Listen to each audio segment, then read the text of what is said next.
역사를 통해 배운다라는 그러한 말이 있습니다. 여기에는 크게 두 가지 의미가 내포되어 있습니다.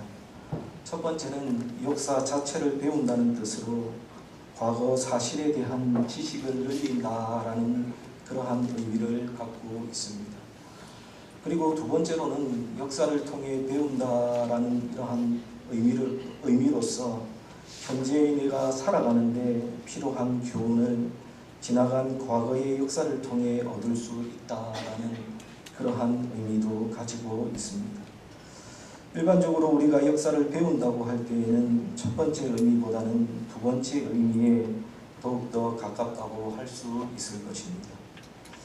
구약의 많은 성경들 가운데서 역사를 배운다는 의미와 가장 근접한 성경을 꼽으라고 하면 몇 가지 성경들을 떠올릴 수 있겠지만 우리가 가장 먼저 떠올릴 수 있는 성경 가운데 하나는 열왕기서를 꼽을 수 있을 것입니다.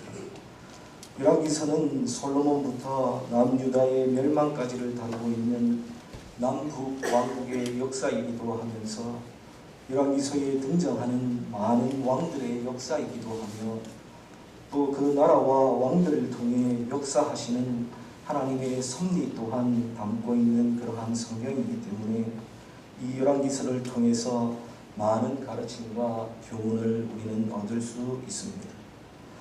특별히 오늘 우리가 함께 읽은 본문의 말씀은 북이스라엘의 13번째 왕인 여로보암의 통치와 그에 대한 평가에 대한 부분입니다. 북이스라엘의 초대 왕이었던 여로보암과 구분하기 위해서 보통은 여로보암 2세라고 부릅니다. 그런데 오늘 본문을 보면 여로보암 2세에 대한 내용이 생각보다 그렇게 많이 나오지도 길지도 않습니다. 23절에서 29절까지로 단 7절에 불과합니다. 오늘 본문의 내용을 정리해 보면 그는 요아스의 아들로 남유다의 왕 아마샤 제15년에 왕으로 등극해서 북이스라엘을 41년 동안 다스렸습니다. 그리고 그에 대한 평가는 여호와 보시기에 악을 행하여 느밧의 아들 여로보암의 모든 죄에서 떠나지 아니했다라고 합니다. 특별히 그는 북쪽의 다메섹을 회복했을 뿐만 아니라 아버지 요아스가 빼앗겼던 하맛부터 아라바까지 회복했습니다. 그리고 그는 죽어서 이스라엘의 왕들과 함께 장사되고 그의 아들 스가랴가 왕이 되었다는 것이 그에 관한 기록의 전부입니다. 어찌 보면 북이스라엘의 왕들 중에서 가장 긴 41년을 통치했으며 또한 가장 넓은 영토를 회복해서 북이스라엘의 최전성기를 이룬 왕치고는 너무나도 단촐한 그러한 기록입니다. 그럼에도 불구하고 여로보암 2세의 통치에 대한 이 기록 안에는 우리가 배워야 할 중요한 부분이 이 속에 들어가 있습니다. 나아가 이것은 열왕기서 전체가 말하는 주제와 교훈이기도 합니다. 그래서 오늘 우리는 여로보암 2세의 통치와 그의 삶을 통해서 하나님께서 우리에게 주시는 교훈을 함께 살펴보는 그러한 시간이 되기를 바랍니다. 그러면 여로보암 2세의 통치와 그의 삶을 통해서 배우게 되는 교훈은 무엇입니까? 첫째는 하나님은 온 세상의 주관자가 되신다는 것입니다. 여로보암 2세는 유다왕 아마샤 제15년의 즉위에서 41년 동안 북이스라엘을 다스렸습니다. 그는 재위 41년 동안 영토의 큰 확장을 이루었습니다. 오늘 본문 25절과 28절을 보시면 그는 하맛 어귀에서부터 아라바 바다까지 곧 북쪽으로는 유프라테스 강에서 남쪽으로는 사해까지 이르는 북이스라엘의 본래의 영토를 회복했습니다. 앞에서 언급했듯이 여로보암 2세는 북이스라엘의 최전성기를 이끌었던 그러한 왕이었습니다. 이처럼 여로보암 2세가 북이스라엘의 영토를 대부분 회복할 수 있었던 것은 근동지역의 당시의 정세와 무관하지 않습니다. 역사학 고고학적 연구에 따르면 북이스라엘과 오랫동안 경쟁 관계에 있었던 아람은 아수르의 침공을 받아서 수도인 다메섹까지 점령을 당하는 수세에 몰려 있었고, 아수르가 아람에게 타격을 준 이후에 북이스라엘로 하여금 자신의 손을 뻗치려고 하는 그 순간에 아수르 내에서 왕위 다툼이 벌어지면서 아수르의 힘도 약화되게 됩니다. 이러한 국제적인 힘의 공백 상태에서 일시적으로 북이스라엘이 무역로 지배권을 차지해서 세력을 떨치게 되었던 것입니다.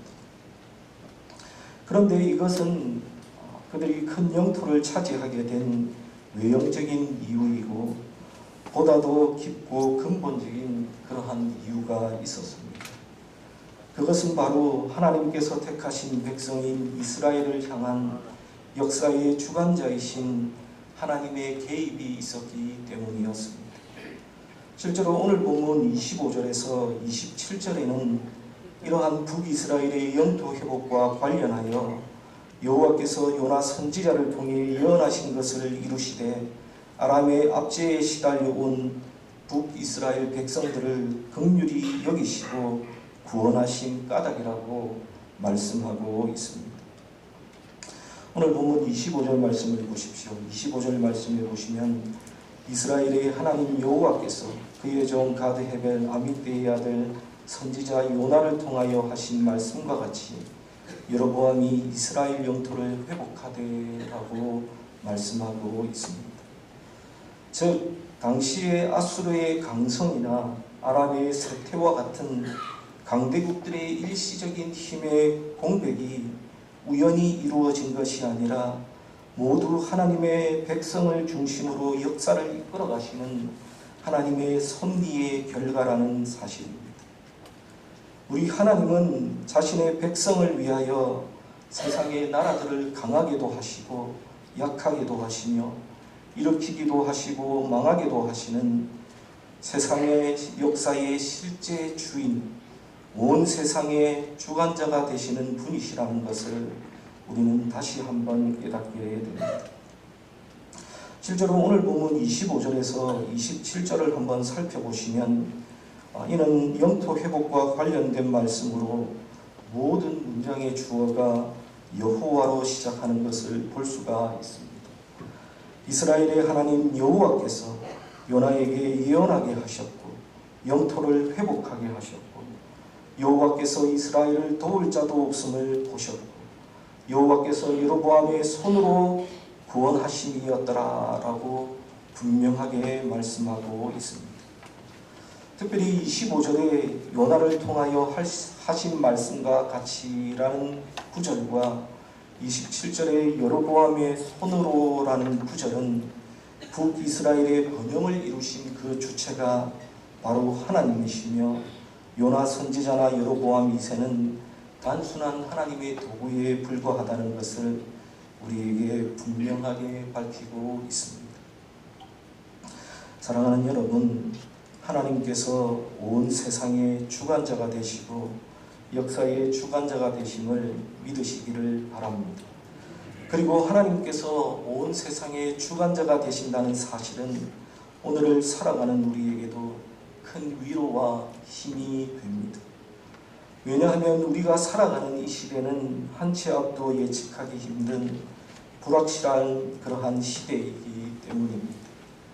실제로 우리 시대를 한번 생각해 보면 과거의 사람들이 진리로 믿어왔던 그러한 것들이 오늘 이 시대에는 진리가 아닌 것이 되기도 하고 앞날을 정말로 예측할 수 없는 그러한 시대가 되었습니다.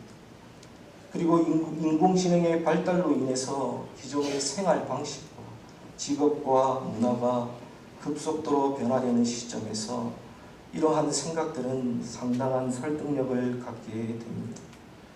그래서 미래에 벌어질 변화에 대해서 두려움을 느끼는 그러한 사람들도 참 많이 있습니다. 하지만 불확실성의 시대에도 분명한 것 한 가지가 있습니다.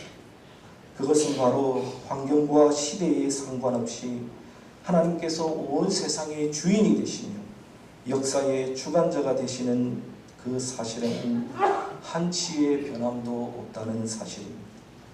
잠언 19장 21절 말씀에 보시면 다음과 같이 말씀합니다.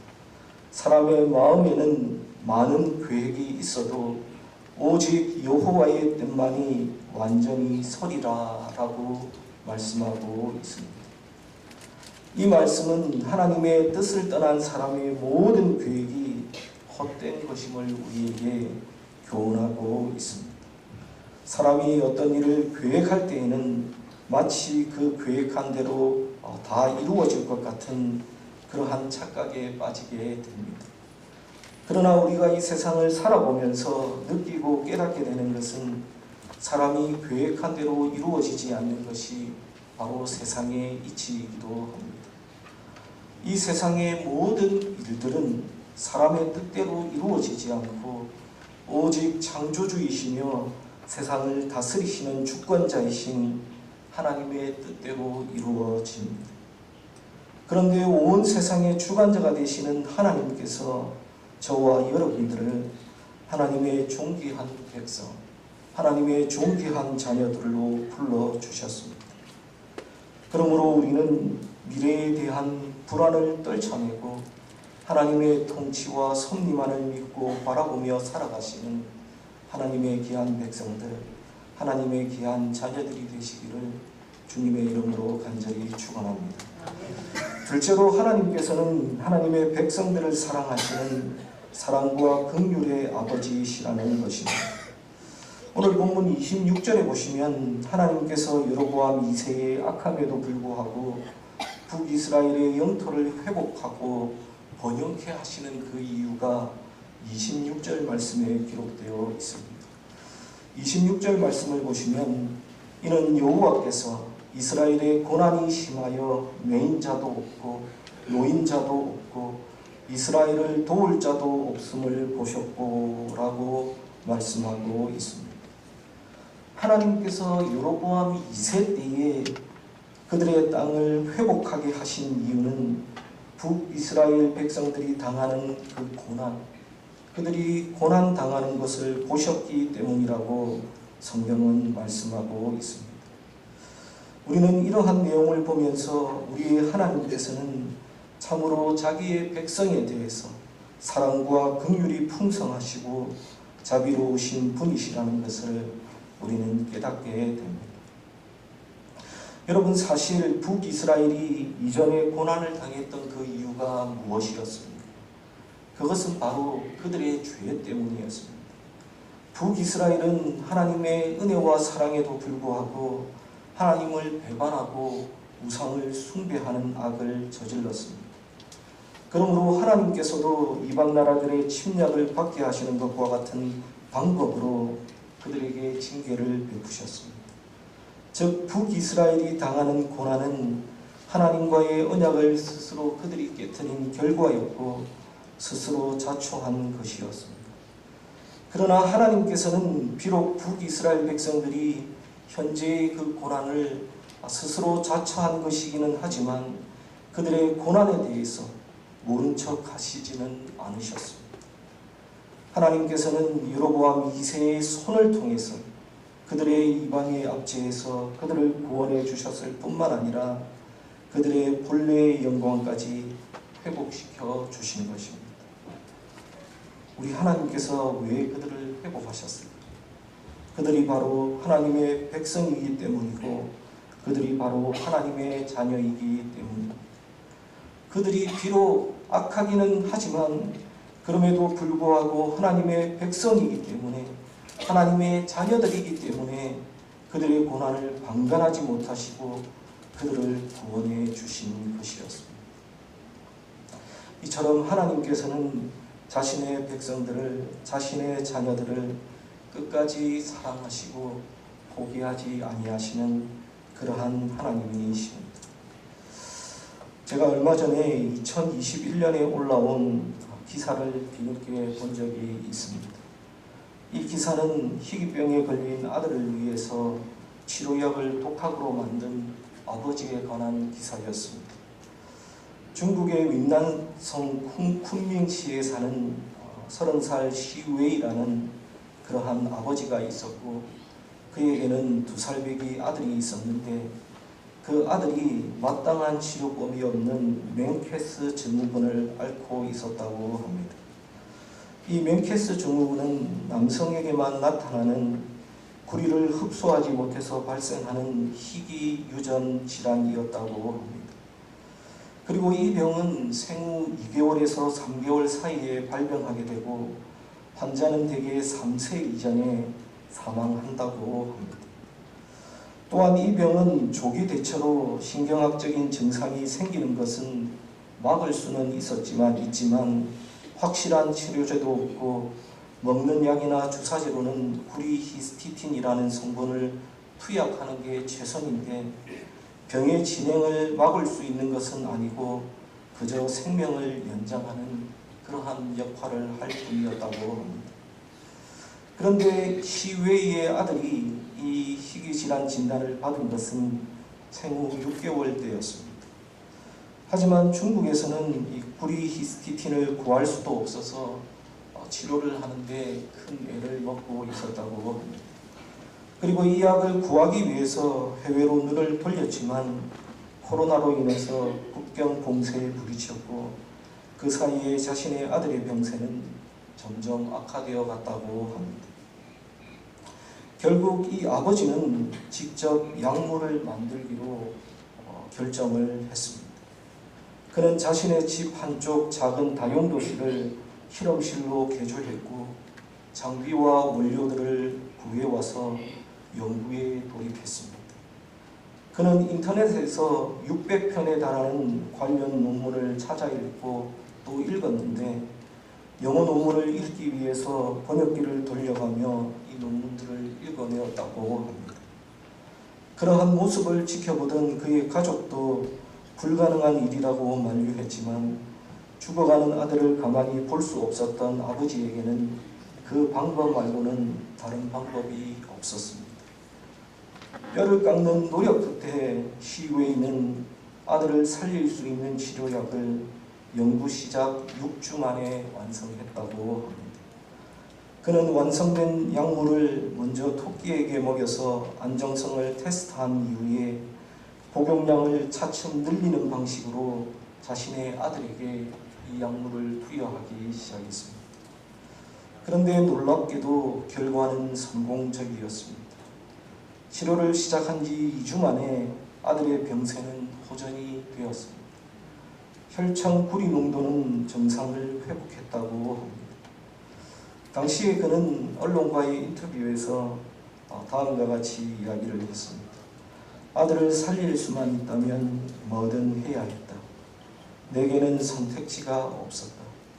위험을 감수하고 약을 먹이든 이대로 아들이 죽는 것을 지켜보든 둘 중에 하나였다라고 말을 했다고 합니다.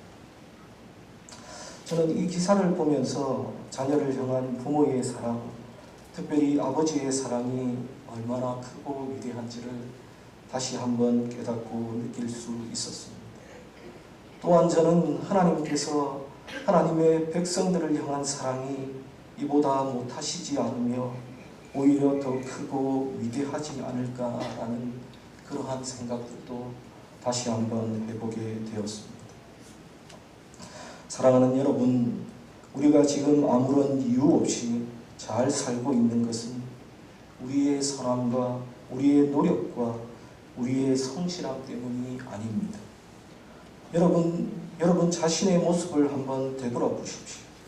우리가 하나님 앞에서 하나님의 백성들에게 원하시는 그 모습대로, 하나님께서 우리에게 원하시는 그 모습대로 여러분 우리가 잘 살아가고 있습니까? 우리가 주일마다 참회의 기도 시간에 눈을 감고 있을 때면 우리가 하나님께 진실되고 정직하고 성실하게 살았던 순간보다 그렇지 못한 순간들이 더 많이 생각나고 여러분들 떠오르지 않으십니까? 그럼에도 불구하고 우리가 우리의 허물과 죄악에도 불구하고 이렇게 아무렇지 않게 살아갈 수 있는 것은 우리를 사랑하시는 그 하나님의 자비와 은혜와 사랑과 긍휼 때문입니다. 사랑하는 여러분, 이러한 하나님의 사랑과 긍휼 그리고 자비로우심을 잘 깨닫고 하시는 여러분들이 되시기를 바랍니다. 그리하여 여러분이 어떤 이유로든 고난 가운데 있다면 자기 백성의 고난을 참아 두고 보지 못하시는 하나님의 자비로우심과 은혜와 긍휼하심을 기억하시며 소망을 가지시는 여러분들이 되시기를 바랍니다. 여러분, 우리가 이 세상을 살아가면서 또 하나 분명하게 기억해야 할 것은 하나님께서는 하나님의 백성, 하나님의 고난을 절대로 외면하지 않으신다는 것입니다. 여러분, 이것이 바로 하나님의 백성이며 하나님의 자녀된 우리의 복이라는 사실, 여러분 그것을 믿으시기를 바랍니다. 그리고 세 번째로는 우리의 업적보다 더 중요한 것은 하나님의 평가라는 것입니다.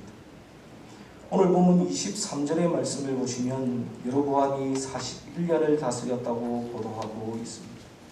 그리고 이 41년이라는 기간은 북이스라엘의 왕으로서는 가장 긴 재위 기간입니다.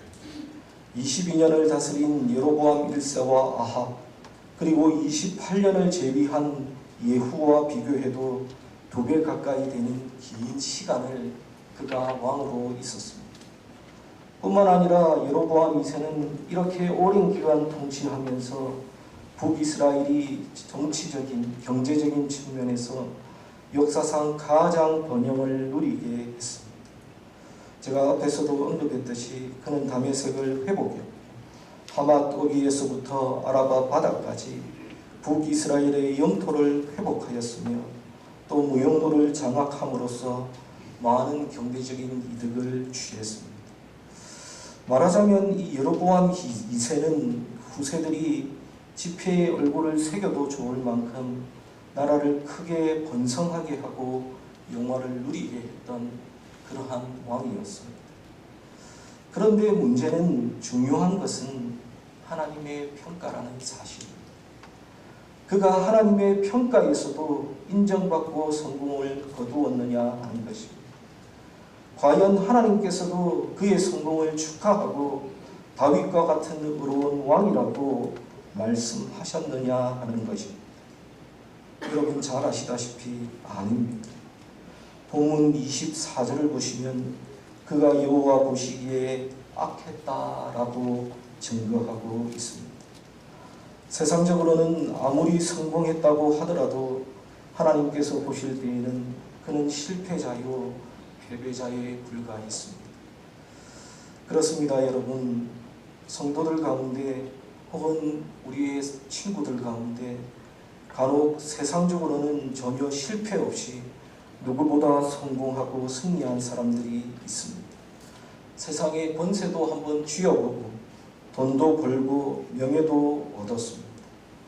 그런데 그러한 사람들이 하나님께는 전혀 인정을 받지 못할 수도 있다는 말입니다. 누가복음 12장에 나오는 예수님의 비유 가운데 등장하는 어리석은 부자가 바로 그 대표적인 인물입니다. 누가복음 12장을 보시면 그는 세상적으로 크게 성공한 그러한 부한 사람이었습니다. 돈도 많이 벌고 쌓아두기도 많이 쌓아두었던 그러한 사람이었습니다. 지금 말로 하면 사업 수완도 좋고 재테크도 잘하는 그러한 유능한 비즈니스맨이었습니다. 그런데 그를 향한 하나님의 평가가 무엇인지 아십니까? 누가복음 12장 20절에 보시면 하나님께서는 그 부자를 향해서 어리석은 자여라고 하나님께서는 그를 부르고 계십니다. 다시 말해서 사람이 아무리 세상적으로 성공을 거두고 많은 번영을 누릴지라도 하나님께 대해 부요하지 못한 자는 진정한 의미에서 실패자라는 그러한 사실을 알려주고 있습니다. 평생 동안 교회와 사회에 여러 가지로 큰 기여를 한 어떤 사람이 죽어서 천국문 앞에 이르렀습니다. 그런데 천국문 안으로 막 들어가려고 하는 그를 한 천사가 멈추게 했습니다. 천사는 그에게 이곳에 들어가려면 당신이 일생 동안 살아온 것을 점수로 환산해서 1000점이 되어야만 한다고 말을 했습니다. 1000점을 채우지 못하면 이곳에 들어갈 수 없다고 그에게 말했습니다. 이 이야기를 듣자 그 사람은 자신은 30년 동안 한 교회에서 봉사하며 교회를 위해 많은 일을 했다고 천사에게 말을 했습니다. 그러자 천사는 정말로 대단하다면서 1점을 부여했습니다. 그리고 그는 이어서 자신은 충실한 가장이었다고 말을 합니다. 한 여자와 결혼해서 무려 40년을 같이 살았고 아이들도 훌륭하게 키웠고 그 아이들은 지금 모두 목사와 교수 등 교계와 사회에서 존경을 받는 그러한 위치에 있고 자신의 가정은 늘 행복했다고 이야기를 했습니다. 이 말을 들은 천사는 요즘에는 당신 같은 사람이 매우 드물다면서 2점이라는 점수를 주었습니다. 이 2점이라는 점수를 듣고 나니까 슬슬 그 사람이 긴장이 되기 시작했습니다. 1000점을 만들어야 하는데 이제 기껏 3점밖에 획득하지 못했기 때문입니다. 그래서 그는 계속해서 말을 이어갔습니다. 저는 지난 60년 동안 한 번도 교회에 빠지지 않았습니다. 매일 새벽 기도회에 참석했고 주일에는 작년 성경 공부를 인도했습니다 라고 이야기를 했습니다.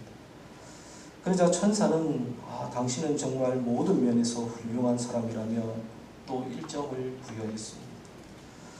이제 천사의 말에 그는 정신을 잃을 것만 같았습니다. 자기가 점수가 될 만한 모든 일들을 다 이야기했는데 기껏 얻은 점수가 4점에 불과했기 때문이었습니다. 그래서 이 사람은 거기에서 주저앉아서 예수님 저는 어떡합니까? 제발 이 죄인을 용서해 주십시오. 예수님밖에 없습니다. 내게 구원을 주실 이는 오직 주님뿐이십니다. 주님 나를 도와주십시오 라고 바닥에 엎드려서 울부짖기 시작했습니다. 그런 그의 모습을 보고 있던 천사가 자 이제야 당신 1000점을 얻었습니다. 이제는 들어가도 좋습니다 라는 그러한 이야기를 했다고 합니다. 여러분 이 이야기는 실제로 있었던 이야기가 아닙니다. 여러분 절대로 오해하지 마시기를 바랍니다. 이 이야기는 누군가가 지어낸 그러한 이야기입니다. 그런데 이 예화 속에는 몇 가지 중요한 교훈들이 들어 있습니다. 먼저는 구원은 하나님의 은혜로 가능하다는 것이고 또 다른 교훈은 하나님의 평가에 있어서 내가 이룬 세상적인 업적은 중요한 것이 아니라는 그러한 사실입니다. 사랑하는 여러분, 세상적인 평가와 기준으로 볼 때에 예수님의 제자들은 실패한 사람 아닙니까? 그들은 자신들이 소유한 모든 것을 버려두고 주님을 쫓았던 그러한 사람들이었습니다. 그런데 우리가 예수님의 제자들을 가리켜서 실패자라고 이야기합니까? 아닙니다. 그들을 실패자라고 말하는 성도는 한 사람도 없습니다. 왜 그렇습니까? 그것은 다른 이유가 없습니다. 바로 하나님께서 제자들을 인생의 승리자라고 인정해 주시고 말씀하시기 때문입니다. 사랑하는 성도 여러분, 인생의 진정한 승패는 하나님의 판단과 기준에 의해 판가름 나는 것이지 사람의 외적이고 세속적인 번영을 누렸느냐 그렇지 않느냐에 따라 판가름 나는 것이 아니라는 사실을 여러분 반드시 기억하시기를 바랍니다. 그러므로 우리는 우리의 눈으로 보이는 세속적인 번영을 기준으로 삼아서 우리의 삶을 평가해서는 안 됩니다. 중요한 것은 하나님이 우리를 어떻게 평가하시느냐 하는 것입니다. 그러므로 우리는 오직 하나님의 뜻을 쫓아서 살아가시고 세상보다는 하나님께 부요한 그러한 하나님의 백성들, 하나님의 자녀들이 다 되시기를 주님의 이름으로 간절히 축원합니다. 이 시간 다 함께 기도하도록 하겠습니다. 참 좋으신 아버지 하나님, 하나님의 사랑과